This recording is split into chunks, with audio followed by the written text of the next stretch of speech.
Hello and welcome back to the Star Trek Convention. I am your unofficial host, Heather Ferris, and I am joined by Fred and Rocky. And the next panel that we are going to watch is Shatner! William Shatner! Bill, the man! The Bill. man from the original series. So enjoy, have fun, and join us at the end where we are going to be talking about it. We will see you soon. Don't get up. No, it's embarrassing. Hi, everybody. So, a year goes by, and nothing and everything happens. Are you regular or are you new? Both. Regular, new? Both. We have a lot of new people coming in, and a lot of people have been with us for 17 years. Have I been doing this 17 years? Technically, you've been doing shows for us for 33 years. And by the way, 17 years sounds a lot better than... you looked as beautiful as you did 33 years ago. Oh, because you're wearing a jacket, and you're happy, you're just living a new life, you're just glorying in the success that your shows are having. Oh, talking about success, the unexplained. The Unexplained is a new show that follows ancient aliens Friday night, and it's gotten really good numbers and popular. It looks like it might stay on the air. It's a new show of mine. So, Ancient Aliens, History Channel, Friday nights at the moment. It'll probably change next year.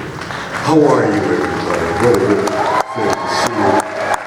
So I was thinking, you know, how to introduce myself to the new people and warm up the old people. And so what's new? So what's okay? I'll start the story this way. I live where I used to live. In other words, I had a teeny little shack near a rather nice house on a loop around a hill. I used to jog that loop while I was living broke. I didn't have any money. It was after Star Trek and things had happened.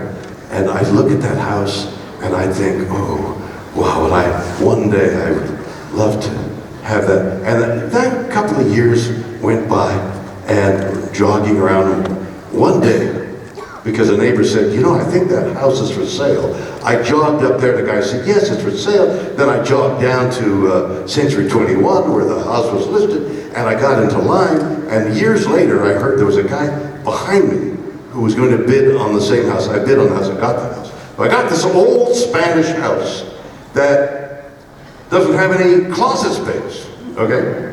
So I remodeled it, and I did a show of remodeling, but the truth of the matter is there was never any closet space. So now I'm doing all these shows like Boston Legal, where they would go, it's dead, you don't have it. The unexplained, okay? That's the future. So I do all these shows where they buy my clothes, get all these jackets and these nice suits and the shoes and shirts and ties and show after show they buy my clothes and yeah, take it home and I take it home, but I'd have no place to put it and I'd stuff it and I'd shove it and I'd get it. So not so long ago, I met a gentleman, his name is Mears, and he said, why don't you auction off the clothing and we'll give a large portion of it to charity and everything. So I thought that was a good idea. So now, on this website, there's an auction going on. It is mearsonlineauction.com, M-E-A-R-S, onlineauction.com, one word. And take a look. There's an awful lot of clothing, some with makeup stains still on it. Well, makeup is tough to get rid of. You get it on the collar, and you clean it, and it's still, but it's Boston legal makeup. So there's some good clothing there and some good fun, and take a look at that thing. And then the unexplained is new. The unexplained. So I had lunch yesterday with the producer who was making waves about getting more unexplained done. And I started to talk about my concept of the unexplained. We live our lives in mystery. We don't know what's happening. Not only do we not know what's happening out there and in here, but also in here. We don't know anything. I mean, when you think about the mystery of space and aliens and life and how it all started, we know nothing. These wonderful scientists say, well, we've measured this and that. They're shooting through a cloak, a diaphragm, a dark matter, a dark energy. We don't know what it is. 95% of what is out there, we don't even know what it is. And they're taking measurements. It's a mystery. I mean, how about quantum physics? The mystery, the tantalizing mystery of life, the order of things we know nothing about. Quantum physics. We imagine something, we look at something, it comes into existence. We examine it, and then we stop examining it, it ceases to exist. It is beyond science fiction. A guy gets into an accident, goes into a coma, he's saved, he's in a coma for about a month, comes out of the coma.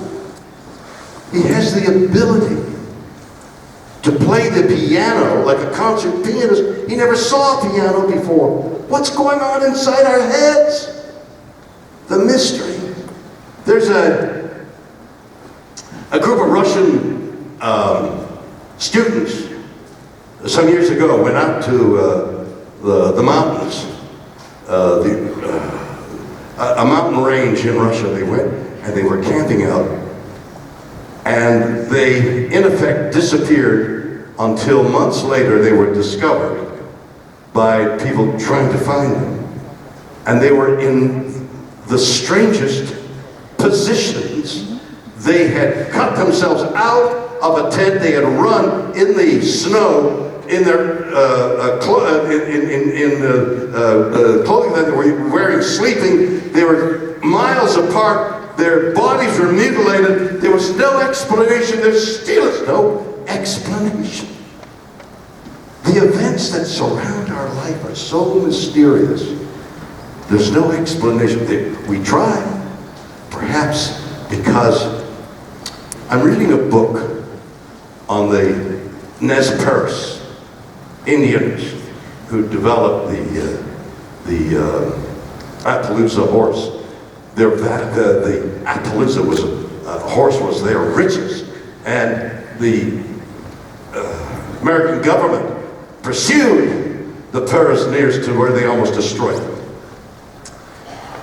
The Nez Perce fled, and they were on their way to Canada because Canada, the border. If you crossed into Canada, the American government couldn't pursue the Indian tribes. They were 40 miles away from the border. And the chiefs said, the old and the sick, we need to rest. It's only 40 miles away. The pursuing army is way, way back there. We're safe. Let us rest a few days, take care of our sick and our wounded, and the young and the old. One medicine man said, I've had a vision. The soldiers are upon us. Let us flee as fast as we can to the Canadian border. And everybody said, you've lost your power. Your power is gone to the medicine man. You don't know what you're talking about. And of course, the next morning, his vision came true. It's only a small incident of vision. People have a vision and it comes. How is that possible? Unexplained. The mystery of our lives. So that's part of what the show is about. And that's why I love doing it. All right. That's about it, except that I'm working.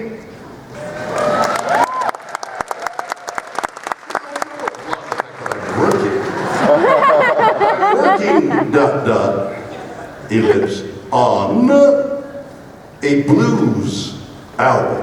Oh boy. I laid down one track. I thought, blues. I'm a white guy from Montreal, okay? What the hell do I know? Well, what I know about the blues, I know about pain. I know about anguish. I know about loneliness. I know about all the things that blues applies itself to. But the music, where it came from, its genesis, its result, the beauty, the reverence I had for the blues. Could I do it? So I went to the studio with the producer, Adam Hamilton. By the way, I'm filming it as a documentary called "This Is the Blues," like the exploration of the music of the blues. It's Americana. Where did it come from? Where did it develop? Where is it going? So I went, and there was a Muddy Waters song that they said, perhaps you can do this. And I listened to Muddy Waters doing it, and I thought, I think I can. I got the blues. I got it on demand blues. And I started. It went down good. First track. I'm going in next week to lay down a couple more tracks on the blues. That's what I'm telling you. I'm telling you, I'm doing the blues. Who's your producer? Never mind. Adam Hamilton. It's not Billy. No, not Billy. Not Billy. Billy's on tour. I know he's touring with Yes. Billy's on tour. Billy Sherwood of Yes is on tour. Friend of mine. He's met the most beautiful blonde singer. And there was a party for his engagement. And I walked in with my wife. And I saw this beautiful blonde girl beside me. And I muttered, ooh, I want one of those. And my wife didn't speak to me for 2 weeks. I couldn't understand. All right, I am ready for a question now. Where is that the line there? And is that the line there? My God, the line goes on forever. Good. Okay. Now, what's your name? Brandon. Brandon, what do you do, Brandon? Yeah, well, I'm asking you a question. What do you do? What? I work at the Dallas Air Force Base. You were at the Air Force Base? Yes, sir. What do you do there? I do some cleaning, serve some food. You don't fly the planes and make sure they, no? You don't design the wing so it carries a big load? But you do an important job. Yes, sir. Thank you. What's your question? My question for you about your late friend Leonard Nimoy. Yes. What was the reason why you couldn't say goodbye? What was that question? When did Leonard Nimoy stop talking to you? Yes, I understand the question. So, Leonard Nimoy was my dearest friend. He was the brother I never had. On stage here, frequently over the years, I'd be doubled over with laughter. He was so funny. I loved him. We spent hours in limousines going from one place to another, talking about life and death and divorce and children. We were born 4 days apart. He was born in Boston, I was born in Montreal, but 4 days apart. And our lives were so similar. And our careers never happened immediately. It was hard work, and it took a lot of energy and work and sacrifice to get to a point. And I loved him and he loved me. He was the dearest guy. And then he gets sick, and he said to me one day, why didn't you?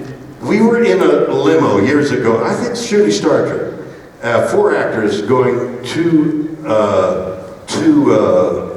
location or coming back, and everybody was smoking, and the conversation went around to giving up smoking. And everybody had their own individual reason for giving up smoking. Mine was kids. My kids wouldn't let me kiss them. Oh, Dad, what are you talking about? You smell of smoke. I'm giving up smoking. Another guy, my health. Another guy, I'm not going to let it control me. Leonard, years later, more than once, said, "Why didn't you convince me to stop smoking?" Because he died of smoking. Shortly before, not a few months before he died, I couldn't communicate with him. I don't know why. I don't know why, except that somebody not so long ago said they too had a friend that stopped speaking to them because of the illness and its effect on them. But for some reason, Leonard stopped communicating with me. I wrote him a note, knowing that he was dying. I wrote him a note, loving him and talking about our past.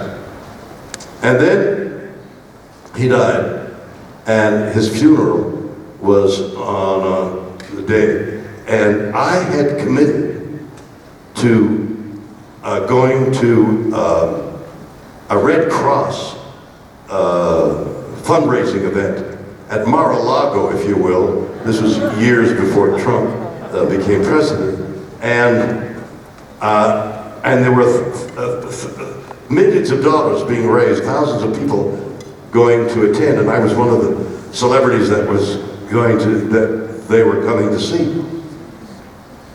So I had to make a choice, and the choice I made was going to Mar-a-Lago and raising funds.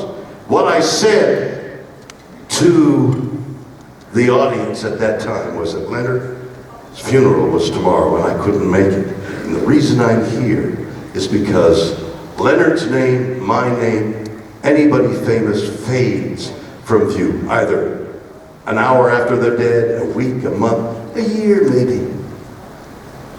But everybody, fame is ephemeral. Fame is nothing. We're nothing. What is really the most important part of anything we can do is to do something good for somebody else.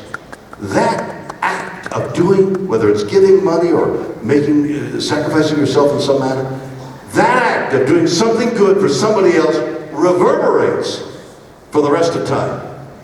That is your legacy. And that's why I chose to do it.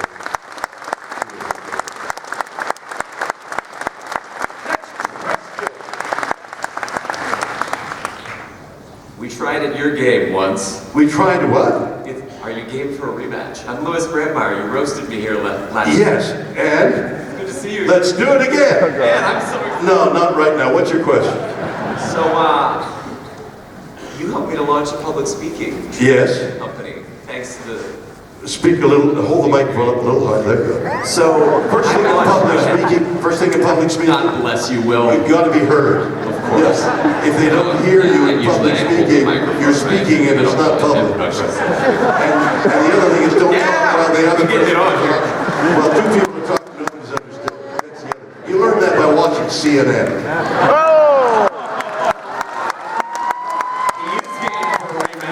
Yes, but not here. All right, so I just want to acknowledge I need your question. I want to appreciate you for all that you've contributed.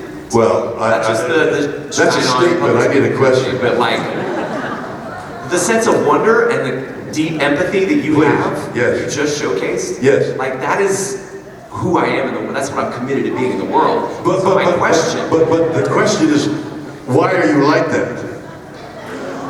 No, that's not the question. I'm here to thank you. I grew up seeing you as a character helping people Yes. across Yes. the universe. So far, I don't hear a question. Yes. You see how public speaking works. Yes. Yes. So my question. Oh my God, I can't believe it. My question. My question. If you're doing what I think you're doing, My question is, and this is really where I wanted to get last year. Jesus Christ!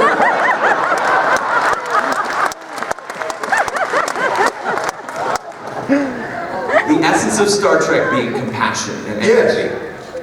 What is a moment, the moment, the epitome Yes! of compassion Yes! that you either experienced watching the show, promoting the show, being on the show? Like, where was the moment where your heart was most open? Huh? Well, that's an interesting question. But you know what it requires me to do?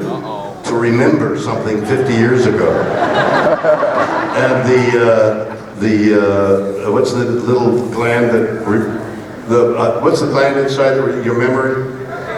Hippocampus. The hippocampus, the campus is narrow, you know, the college is, and the hippo is underwater a little bit. But, humanity. Humanity. Okay. Since we were on the topic of Leonard and the humanity, I also did some years ago a talk show, a interview show called Raw Nerve, and I had that's the past, unexplained. I also had the privilege of interviewing a lot of people who were well known and got stories from them that were unusual. Now, talking about Leonard. So I say to Leonard, let me interview you on my new show. So he comes down, and I had designed chairs, like in a love seat. So I would sit here, and the other person would sit here. And we were this far apart. No artificial desks, no barrier between us. So I could see the person's eyes. Because a conversation takes place on, most of it's unspoken, in things that we don't even realize we're recognizing. The pupils of the eyes, the lids, the mouth, the twitch, the face, the hand. All the sign language of conversation is there that if you're from here to there, you don't see. Hey, nice to see you. I had a great day. Let me tell you a story. I told you earlier that your people told me, tell that story. I'm going to tell. There's nothing spontaneous. A lot of that is not spontaneous. This seat was designed to be spontaneous. And I made Rush Limbaugh cry. Rush Limbaugh cried. No, you mean you're clapping because he cried. No, I'm saying he allowed me to reach something in his background, in his childhood, that made him cry. It was an extraordinary moment. So Leonard Nimoy. So I say to Leonard, what was it like at home? Looking for something. He said, well, you know, my grandpa worked in leather. He came from the old country. He did leather work. I said, really? He said, yeah, he said, you know, I never said this to anybody, but I'd come home from being in Hollywood. I'd go to Boston and my parents' home where my grandfather, the father of my father, lived. And we'd sit around the table and I'd feel his fingers go into my shoe. I said, what was he doing? He said, my grandfather was feeling the leather on the sole of my shoes to see whether I was making enough money to have the shoes repaired. And I thought, wow, what an extraordinary moment. The moment of a grandfather and grandson without any words being spoken. He didn't even remember the story. Somehow it just evolved. He remembered this touching moment of a loving parent, grandparent, doing his unspoken best to check whether, how well his grandson was doing. It touched me. Just a moment. Yeah? Thank you. Next question. Good morning, Mr. Shatner. Good morning, how are you? Great. What do you do? I'm a disability. What? I'm a disability.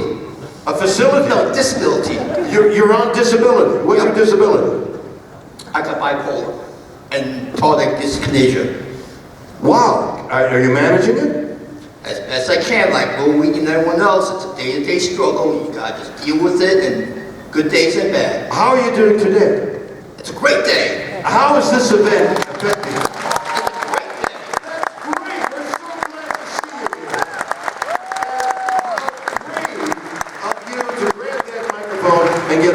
That's fantastic, man. I've done it many times. I've done it to you also a few times. That's wonderful. What's your question? My question is this. You've had the best of times and the worst of times. I have. And you've had great acting gigs like Denny Crane and Watch it now. and Captain Williams, Captain Kirk. Yes. And you also had gigs that you wish that they will wipe off history and off of IMDb and you never want to ever see again, that you don't want to be associated with. No. What is the worst acting gig that you ever had? How about most of it? I tell you, there was one moment that absolutely stunned me. Okay, so I've been an actor since I was 6 years old. I've done nothing else but perform on stage one way or another, or something connected with entertainment. So I was on an English, they're wicked, the English television people. So I was on a television show promoting something or other in England. And the guy said, you know, Bill, you think yourself as a good actor? Yeah, pretty good. He says, I'd like to play a clip from T.J. Hooker. I thought, what's he gonna do? How bad could I possibly be? It was a great role. It was a great show. Great show. It went on for 5 years. I directed a lot of them. A lot of my shots were in the opening sequence. How bad? What's he gonna do? So he plays a segment that is so bad that when they finished the segment, I said, that's the worst thing I've ever seen. It undercut everything. He started laughing. He said, nothing else I could say. And I didn't mean to undercut it. It was just terrible. How could I have done that? That's how bad it was. You satisfied now? You depressed me now. You too? I hope you're happy. Are you happy? Okay, that'll make me happy. If you're happy, I'm happy. But I'm not happy. Okay. It's great to see you. Good on you, as we say in some countries. It's Australia. Yes. Hello. Hello. So I have a hypothetical question. A hypothetical question will get you a hypothetical answer, you know. That's probably right. All right, right into the mic. Young lady. Yeah. What's your name? What? Deirdre. Deirdre? Deirdre. Deirdre, look at him. No, look at him now, and hold the microphone close to his mouth. There you go, Deirdre. Deirdre was looking at me and banging him in the teeth. You're good for a laugh, Deirdre. I hope you don't mind. Right? All right. So, if you were to hypothetically happen to read a spectacular script for a new Wait. If I had a spectacular what? Script for a new Star Trek movie. Yes. That starred you. Yes. What a good idea. Don't go any further. Start promoting it. Go online. You got a script. I do. Yeah. What a strange coincidence. It is a coincidence. Hypothetically, I just don't know how it got here. But Right. But here's the problem. Yep. Oh no, it's not. Well, the problem is legal and all. But what's your how do you get me 55 years later Right? trying to fit into that uniform? That could be a challenge.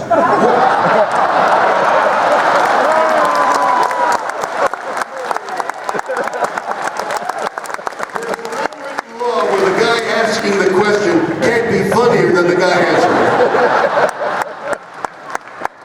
So what's just because there are other people, give me the concept of how you put me into Star Trek. You're allowed 3 lines.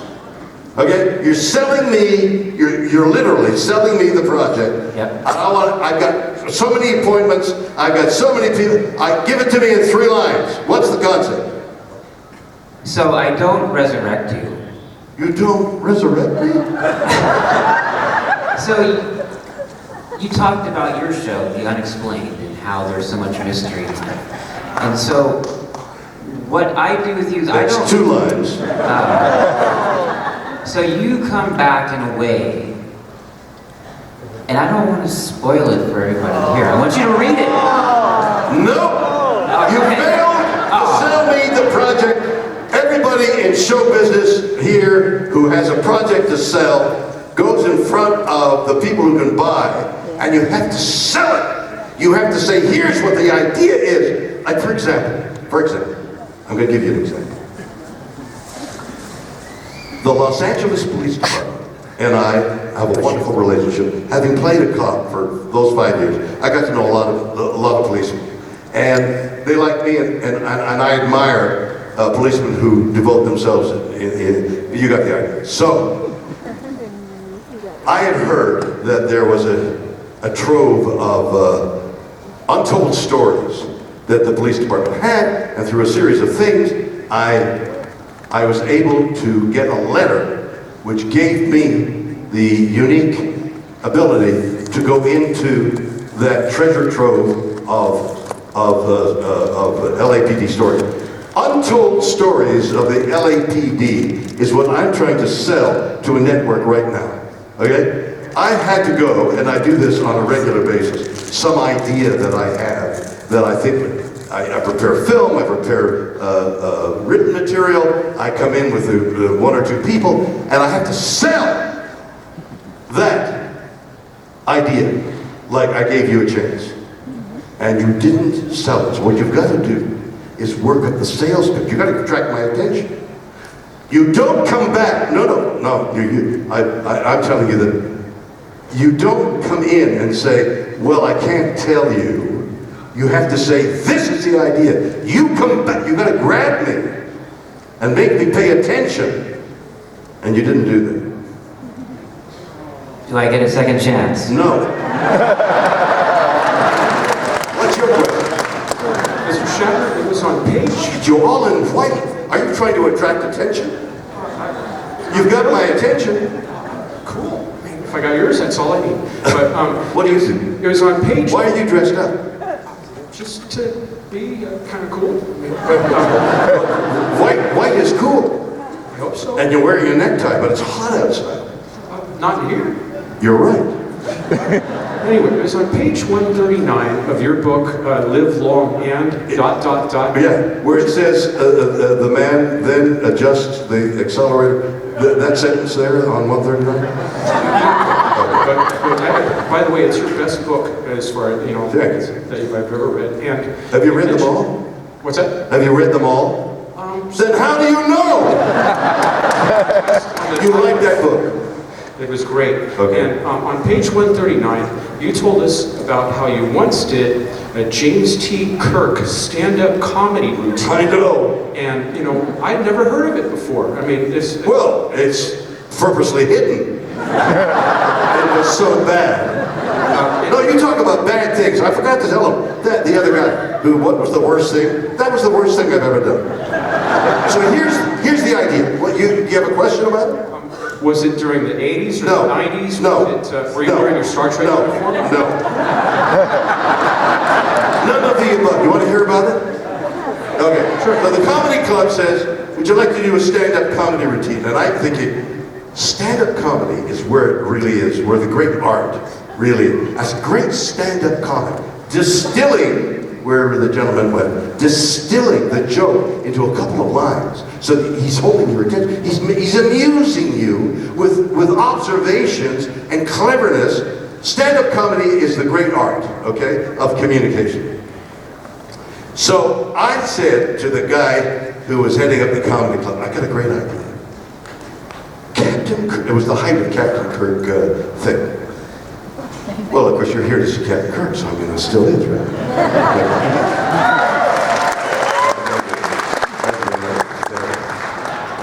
Oh, yeah. So I said to him, wouldn't it be funny if Captain Kirk wants to be a stand-up comic and his material is really lousy? So Captain Kirk is doing Henny Youngman. I got his attention completely. See that?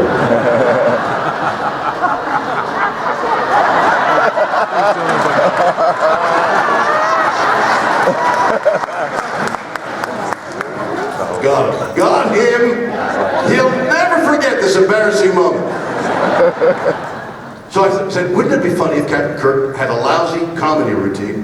The audience will laugh at how bad Captain Kirk does well with aliens and put it on stunt. But telling a joke is not Captain Kirk's milieu, right? It's a funny concept, don't you think? That's what I thought. It isn't. I started telling jokes. Take my wife, please. You know the Henny Youngman joke? Exactly that. Total silence. It was the worst. It was the most embarrassing. And I could see the head guy, the guy who books all those acts, out there going, you know, like he's sweating. His mouth is like this. I couldn't get off fast enough. That was the worst thing that ever happened. Except for you not paying attention on stage. Saluting, or is that light in your eyes? The light is my eyes. Oh, too bad. I thought you were saluting me. Okay. Well, okay, my question is this. That deadly pause is for you to ask a question. Very good. I took the Paramount Studios tour this year, and the guy told a story I found hard to believe. Wait, what? You did the Paramount Studio tour? Yes. And a tour, something you found hard to believe? Yes, a guy. Okay. About God? you, Is that God or the devil? I mean, what did you find hard to believe? That you, story was that you saved Paramount Studios. I did, by being in Star Trek. He was talking about how you called in and it was on fire, and that you, because of what you did, the studio was saved. I believe that part, but I didn't believe the other part. I want to hear your side. What's the other part? I didn't believe this. He Well, said that you were the first part you didn't believe. I didn't believe the first part. Now the second part you really didn't believe. I really believed it because I know you're a hero. But the first part was that you were going around from set to set looking for craft services to mooch off of. To do what? To eat other sets, food services. Of course. I said, that's not true. That's true. Are you kidding? It's true. Okay. Well, our budget, we had crackers and water. So I couldn't go on the stages. They had caviar and lobster. I went for caviar and wouldn't you? Why do you find that so hard to believe? Now I do believe it. Thank you for being honest.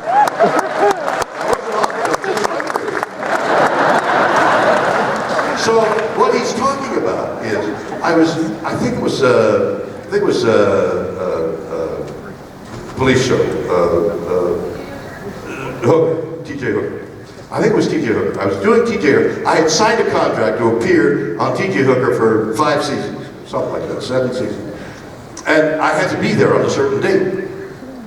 So they start making Star Trek movies, and they fit them in between the dates of when I would quit, when we'd stop filming Hooker and start. And in those days we were doing 23, 24 shows. It took 7, 8 months of the year, 9 months of the year, and then they had to prepare the film and all.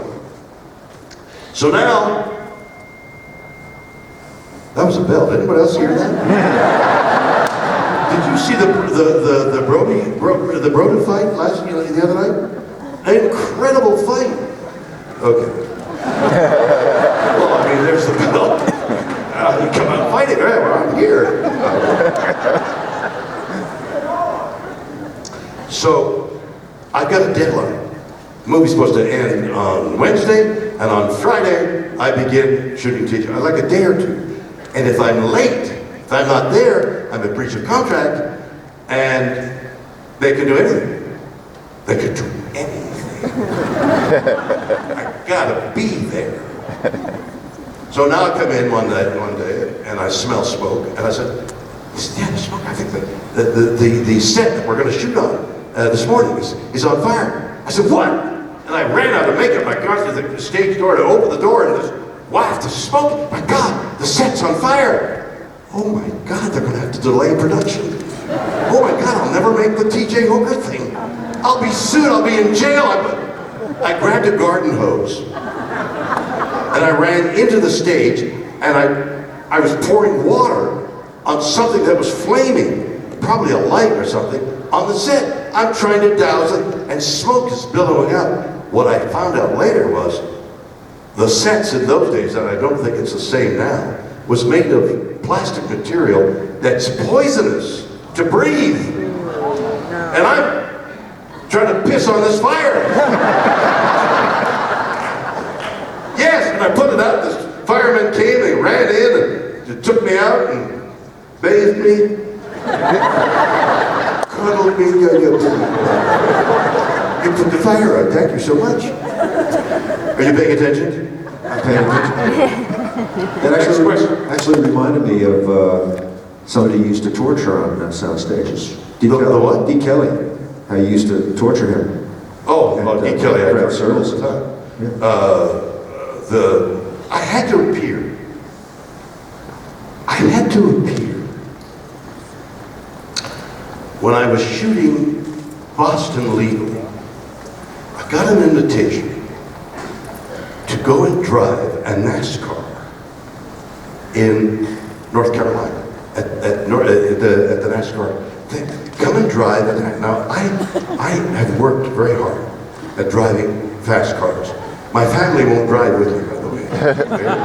You drive too fast. I said, what do you mean I drive too fast? I'm trained. I know how to do this thing. So I say to the management, listen, they want me on a Tuesday and a Wednesday to drive. I'll go there like on the weekend, Sunday. I'll be there Monday, Tuesday, and Wednesday. They'll teach me and do me and again, and I'll drive Wednesday in this competition that's filmed, and I'll be back in time to shoot on Friday. That's how narrow it was.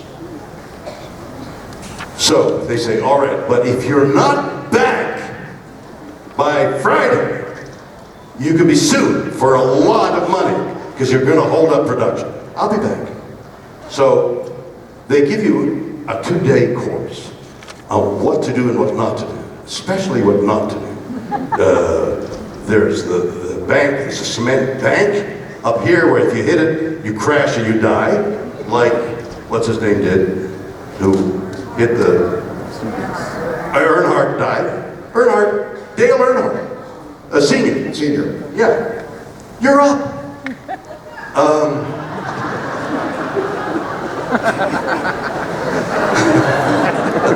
You just love it. Dale Earnhardt died hitting that wall, that very wall. I saw the place. So, all the teaching of fast cars that I had is go in slow, come out fast.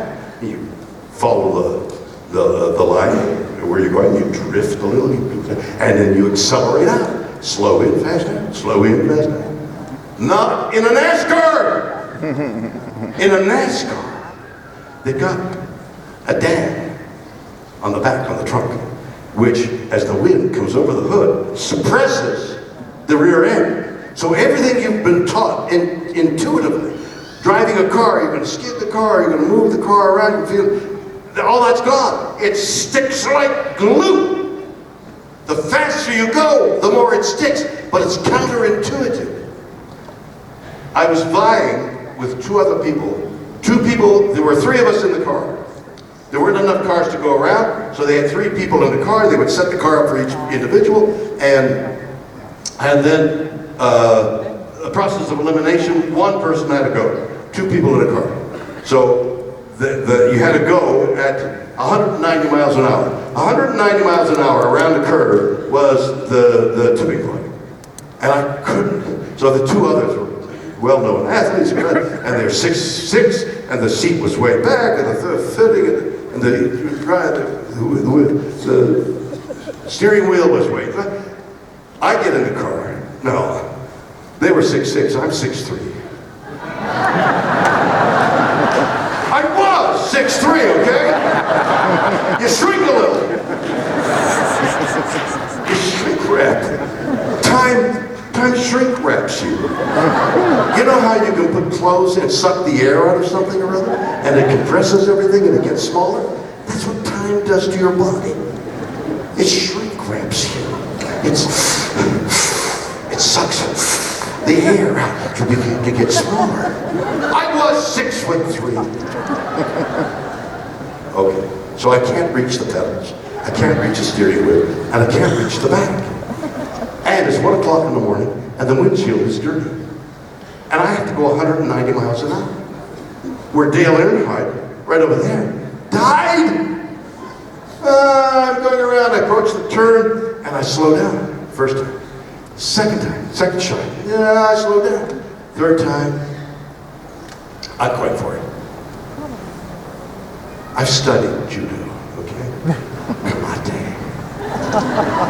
Why do you laugh? I'm sure you will, that's all. So you know how they break the stones? Nah! That's releasing your ki.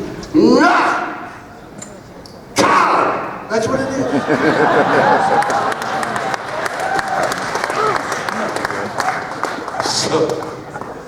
So I decided that third time I would release my ki. As I'm going around, I would give it my whole energy. I'm going to press on that accelerator. And as I came around the curve, and they've got cameras all over, okay? Little cameras, because it's a television, and it's a competition. And as I enter that curve, I press the accelerator, and I come around. And I go 192 miles an hour, I qualify.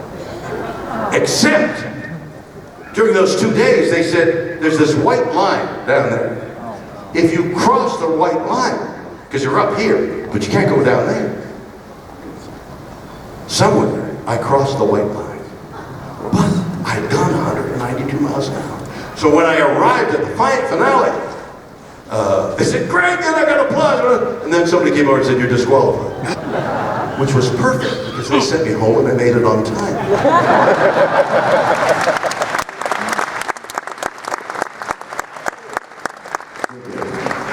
Got you. Fully awake now. A little nap helps. Actually, what's going on back here is managing the whole show. There's things going on, a lot of moving parts. You mean there's something else going on while I'm on stage? That's correct. What kind of a hospitality suite is this? So, Next question. there you go. I got you. Over here, yeah? Okay. Hello, Mr. Shatner. Hello there, how are you? My name's Robert. I'm in business development. You're in what? My name's Robert. I'm in business development for a construction firm. Really? You give orders like that? You say, put a nail in over here. Erect a column of cement right here. Do you use the voice? Do you use the voice? No, I do not.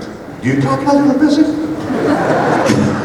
Put the word over there. That doesn't sound like a construction guy. Put the word. No, I'm in business development and we build electrification, signaling systems, communication systems for railroads. Okay. All right, what's your question? I had a question prepared, but we've already talked about Spotlight. So, and I can totally sympathize with. Well, surely, a man of your intelligence, your background in education, dealing with people, you could think of another question. And I have.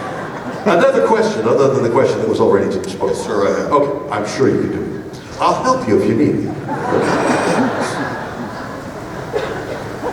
So, when James passed, the relationship was strained. Wait a minute, start again. Start again, I didn't hear it first. Jimmy Doohan. Jimmy Doohan passed. The relationship was strained. And everything's a two-way street in life, right? And there are mysteries in life. Wait a minute, I'm not understanding a word. Okay, I'm sorry. You're in communications, you said? Okay, I will articulate. Please. With the remaining actors that are alive today. Yes, very few of us left. Right. And I'm shrink wrapped. So with George and Walter, I believe as fans we would love to see nothing more than three of you on stage. Oh, wouldn't that be wonderful? Right. Is there anything we can do as fans?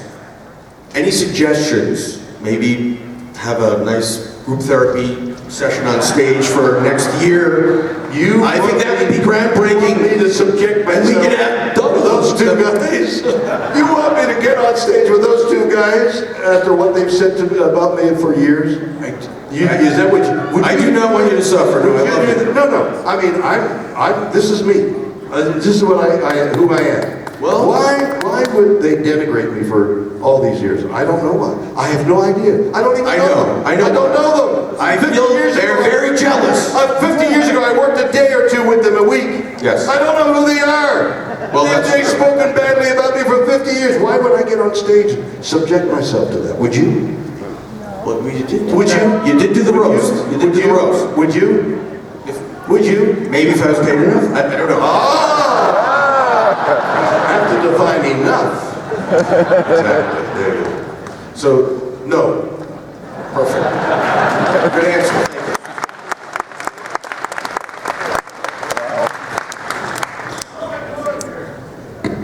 Fabulous. Oh, we've got 4 minutes. That's the nicest sound in the theater. I gotta tell you, that is the nicest sound in the theater. Oh.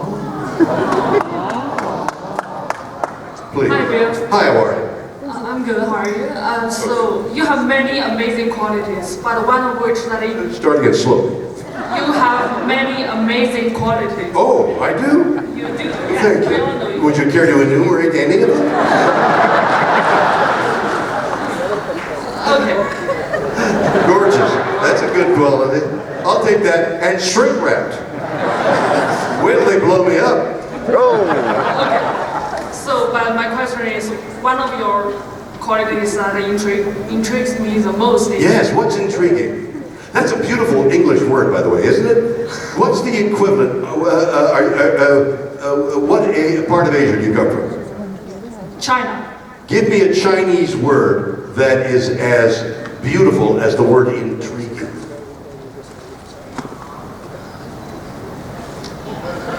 Come on. Come on. It's there. It's right there. Intriguing. 惊奇 Say it again. 惊奇 Sinchu? Yo, is Sinchu? That's very close. Yo, is Sinchu? Okay, can I ask my question?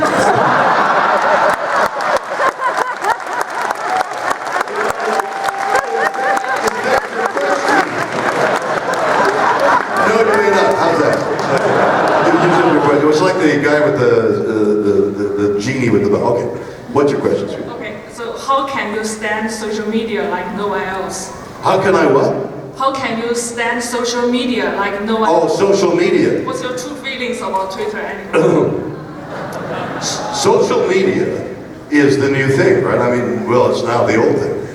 Social media has taken over the world. Everything has changed as a result of the new technology and the internet. And those of us who didn't know about the internet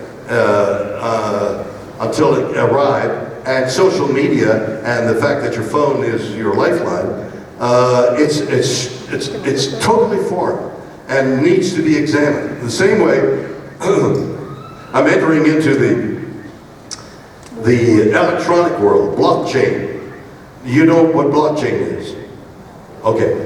See, now I'm about to tell you something that a lot of people know, but most people don't know. Blockchain technology is on the lip of our experience. Blockchain technology and e-currency is the wave of the future. The what?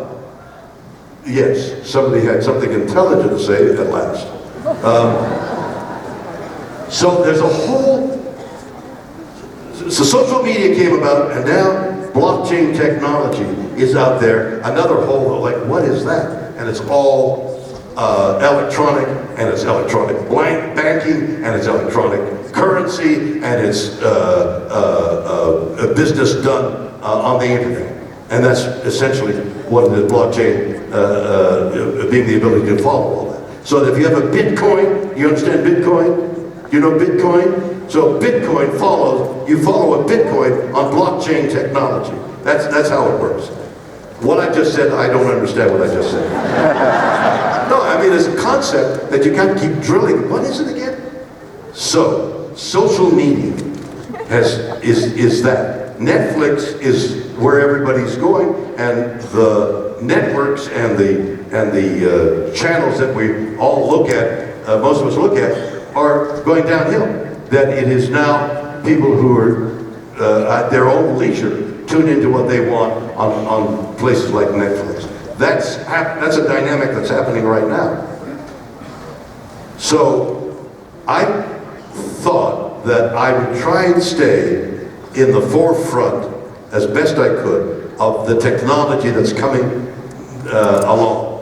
And when social media hit, I thought, there's more publicity there. I can contact people like yourself, and I can let you know what I'm doing. You can let me know what you're doing, and we can have a relationship with my audience. I can have a relationship with them on this medium. Now, it's hugely time-consuming, and I'm on it, but I certainly have people who will help me type the thing out, but I'm on top of it. It's from me to you, okay? But it's already, in its ascendancy, something else is coming along that will take its place.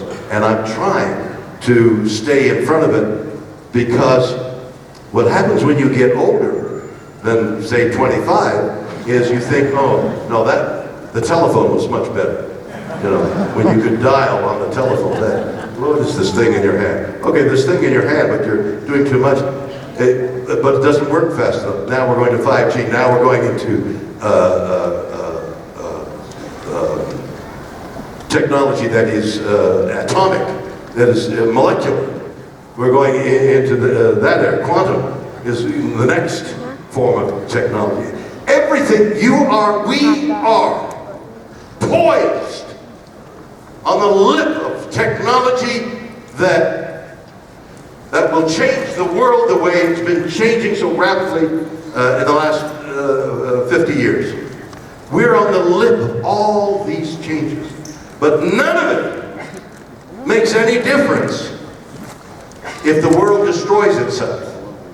What we need is a concerted technological program from every nation on earth to clear the air, the water, and the earth. If we don't do that,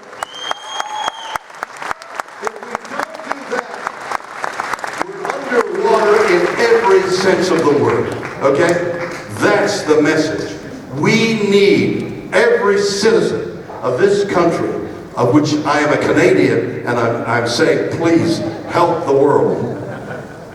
Pay attention to the fact that the world, if you just see the news today about Siberia caving in because of the forest fire there and the permafrost melting, disaster is happening to us. You've got to get there and vote clean air, clean water, and clean...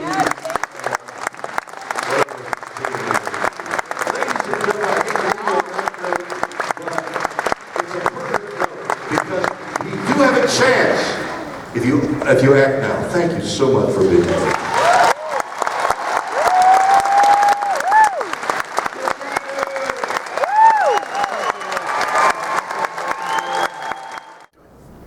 We are back. And that's all I can do. So, welcome back. I am Heather Ferris, your unofficial host for Star Trek, and I am joined by Fred, who had that awesome idea, and Rocky, and we are going to talk about the Shatner panel. Now, I am horrible at impersonations, and that was probably the best William Shatner impersonation I will ever do. That was pretty good, actually. I thought it wasn't that bad. I kind of liked it. Complaining about? Much better. Much, much better. Bill Shatner has been doing this thing for how many years? 40? I think you probably longer than I've been alive. I would probably put more than that. But, probably more like maybe Bill has 50 maybe? Mastered the art of speaking to a live audience. Yes. He's mastered it more powerful than you can possibly imagine. He's mastered the art of speaking. He can speak. And he could keep up with whoever gets thrown in front of him. He eats questionnaires up for lunch. That was so dang entertaining. The guy that was there last year who got just pounded on by Bill, and it was still hilarious, but he came back for a rematch. I saw that. Yes. And it was a battle. It was devastating. Is what it was. That was the one where Bill kept, going, okay, well, what's your question? Get to your question. Oh God, Yeah. he was That's really just playing with it. Friggin' funny. I loved it so It was very much. so It was funny. good hilarious. stuff. So Bill is a master at that kind of stuff, and when you see that happen, you just, you can't say anything about it. It's just so dang good. Yeah. And then one of the other things that he talked about too was when he was doing all of this, he would get all of these costumes from all of the TV shows and all of the series and everything that he was working on, but he had such a small closet, he had nowhere to put them. And he was complaining about that. And then finally he's like, you know what, I'm just auctioning it. I don't have any room to put all of them. I'm just going to auction them all. That's right. So he dropped the website, so you can go check it out. Yeah. Did you get the website? No. It doesn't matter. We just saw it in the video, so you can get it Check right it back out from in the Bill. video. Bill told you the website. That's right. Bill got you the website, so you can check it out. And then his recent project was The Blues album. No, the Blues album. Yes. Yeah. Be careful about that one. I just be very cautious. And also his new TV series, The Unexplained. Unexplained. Yeah. On the History Channel. Yeah, of course. And I believe he said that's on Friday nights after one of the UFO shows. If you gotta have somebody do the unexplained, Shatner would be the guy to unexplain it for you. It's aliens! And actually, I've seen one of the episodes. Is it good? Oh yeah? So, yeah, it's actually pretty good. Cool. Basically, Bill introduces the situations, and he does some voiceovers, and then other people go to the local locations and provide a little bit more details. Yeah, it's Cool. fun. Yeah. And then it's interesting too that the last couple years, the projects he's been working on, they're all singing involved. Every single one of them is involved in singing. Well, I think Bill thinks he's had a singing career for a few decades now. But he doesn't sing. Like, okay. Don't tell him that. I know, right? Don't tell him that. He Let talks. him do his thing. He can still entertain. That's the whole point of it. He just talks like normal, like how he normally does, but it's like more attuned to his songs than it is to actual speaking, and I think that's what... So there's a music track with it. Yeah. Well, in that case, we More need of a a laugh guide. track too. More of a guide track. Gotta love Bill, man. He's just so good at all this. Yeah. We'll give him an A for effort. He tries. Yeah, totally. And then, let's see. I loved it when he started talking about, people would mention other shows like Boston Legal, The Raw Nerve, which I loved Raw Nerve. I'm sure there was a third one because everything works better in threes. Was there a third show somebody mentioned? There's a Star Trek thing, that could count. But every time somebody bring it up, and of course everyone's going, yes, because it's an awesome show, Bill, we love that. And Bill's like, yeah, but the unexplained. That's the future. Guy's always a showman, he's always promoting. Yes. Always be promoting, so unexplained. The other stuff is the past. Yeah. The unexplained is the future. Yeah, that's the future, that's what's coming up. It's in the past. You have to do it in William Shatner's voice. Oh. That is the past. You don't- Orville. You don't, oh. He's fired. You guys didn't hear that. We are pretending that didn't happen. Unexplained. Somebody made a TV show with Seth MacFarlane, but has nothing to do with any of this stuff. That's awesome. And then another thing too that I thought was really, really funny was when he was asked what was his worst acting gig ever. He was not happy about answering that. No. And of course the answer, T.J. Hooker. That was funny listening to that story. I loved listening to all that. And he actually was fairly proud of that series. But I guess... Every once in a while you get a stinker. Yeah, but I guess there was a little clip in there that, it was subpar. Yep. Yeah. Every time Bill does these things, it's just so fun to hear what he's up to and what he's doing. And to be in the room with the guy was just... I'm not used to doing the Star Trek convention thing where Bill Shatner's in front of you, let alone they're all taking pictures with him. I mean, I haven't done that yet, and I'm afraid to because I think I could turn into a schoolgirl. But it's okay. It's okay to turn into a schoolgirl, but it's Bill Shatner. I have so much respect for the guy and the characters, his work he's done. It's just awesome to see him in person. And that is a good point. I mean, he gets, teased sometimes for, some of his speaking styles, but really, you have to respect the work he's done. That's true. You know what? They did ask him about the other guys, so the other actors, and he said, I worked with them for so many, you acted so many 40 years ago for a little bit, and it's not like we hung out, Well, they were asking if they could get it on a panel together, so that way it'd be all of the original series people on one. And yeah, it would be Which would be really interesting. cool. I think it would be interesting, but I don't want to put those guys through that stuff if they're going to be traumatized. I don't want to traumatize the guys. I mean, we love these people. We don't want to. Right. Yeah. Exactly. It would be nice, but if the mutual preferences is not to do it, I wouldn't push it. You get emotional about Bill Shatner being on stage. Yeah. Or Walter. And some people actually do get emotional. That's true. Mm-hmm. And then I just cracked up dying when the host fell asleep. Oh my God, that was classic. That was classic. And Bill caught him. Bill caught him red-handed, not looking, not paying attention. Oh, he was so giving him so much. He was probably got a lot in his head. He's running a big fancy show here. And Well, not to mention, I bet these actors, they get 3 hours of sleep just like we do.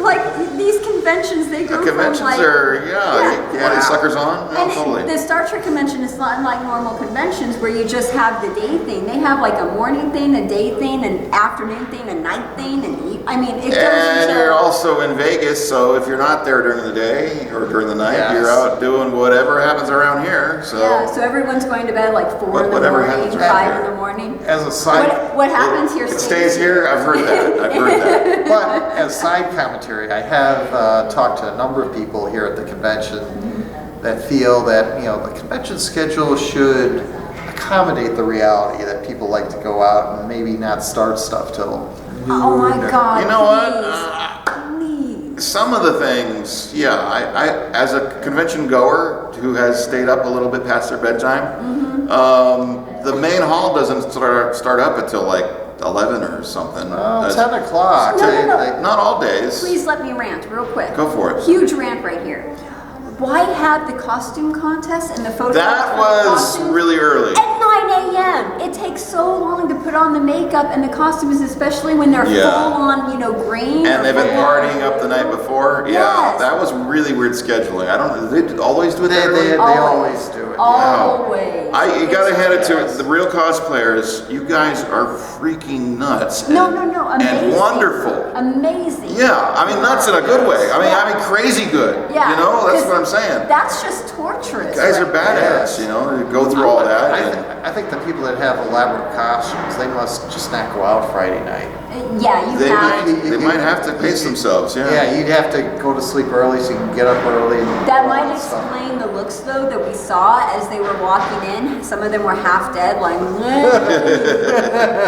just total zombies. Some of them just look like minions. I mean, gosh. Yeah, well, the minions were the one that stayed out all night, and they didn't want people to see the bags under their eyes. That's why they put the hoods on them. Hey, a mask is good for some things. Right? Yeah. And then you don't have to do the makeup or anything. Yeah. Or hair. That could be the next movie. The Attack of the Star Trek Zombies. The attack of the Star Trek minions. Yes. I want to see Star Trek minions. Oh, my sister posted a funny thing on social media when she saw my picture of the minions. Oh, yeah? She said, "Live long and banana." Banana!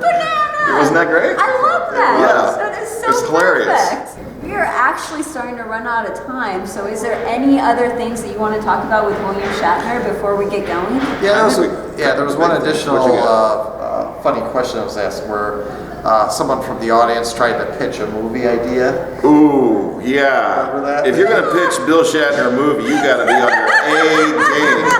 At least tell him. He's like, okay, explain it in 3 sentences.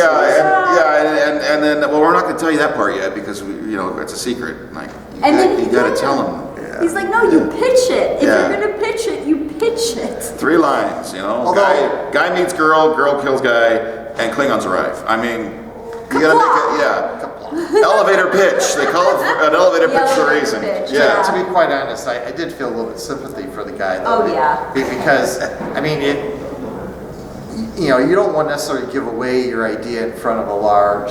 Well, you would think that, but in the business, you're pitching.